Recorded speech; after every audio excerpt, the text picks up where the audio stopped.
गजपति जिला सदर महकुमा पारला खेमुंडी स्थित गजपति स्टाडियम ठारे जिला स्तरीय कृषि जंत्रपाति मेला 2024 द्वितीय दिन में आयोजित हो जाइछि।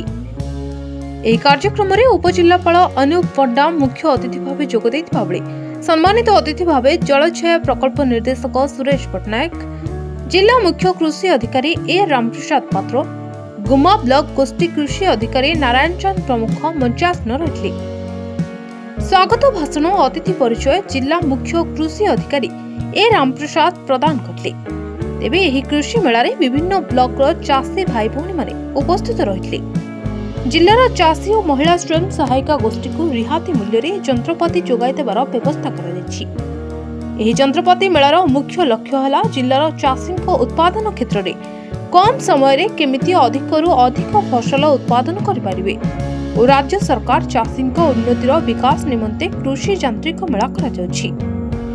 जंत्रपाति गुड़िक रिहाती और विक्रय व्यवस्था, बैंक सहायता केंद्र माध्यम रे कृषि जंत्रपाति ऋणर व्यवस्था रही। शेषरे गुमा ब्लॉक गोष्ठी कृषि अधिकारी नारायण चंद धन्यवाद अर्पण करते। चाषी मान गोटे भल जगह जो से विभिन्न कृषि जंत्रपाति सरकारी रिहाती दर में पाइपर। आमर जेहेतु 5टी ब्लॉक प्राय रोचे ट्राइबल ब्लॉक से चाषी मानू जनवाई ये मेलाटा बहुत उपादेय हम बोली मोर आशा। एवं मु आज एठार मुख्य अतिथि भाव थिला बेले देखिली बहुत चाषी tractor, power tiller, power weeder एवं अन्यान्य जंत्रपाति ऑन द स्पॉट किनिचंती, जोटा फल से सब्सिडी सेठारे पाई परिबे। आमर सरकार तरफ गो सुगम पोर्टाल गोटे रही जो से रेजिस्ट्री करें ताको सहायता करा जाउछि। एवं यह एक मंच जोठारु चाषी मानक पई बहुत सुविधा सुजोग पाए बोली मोर आशा। सुदूर मोहना नुआगढ़ उदयगिरी ब्लॉक रु बहुत चाषी आज जोग देइछन्ती।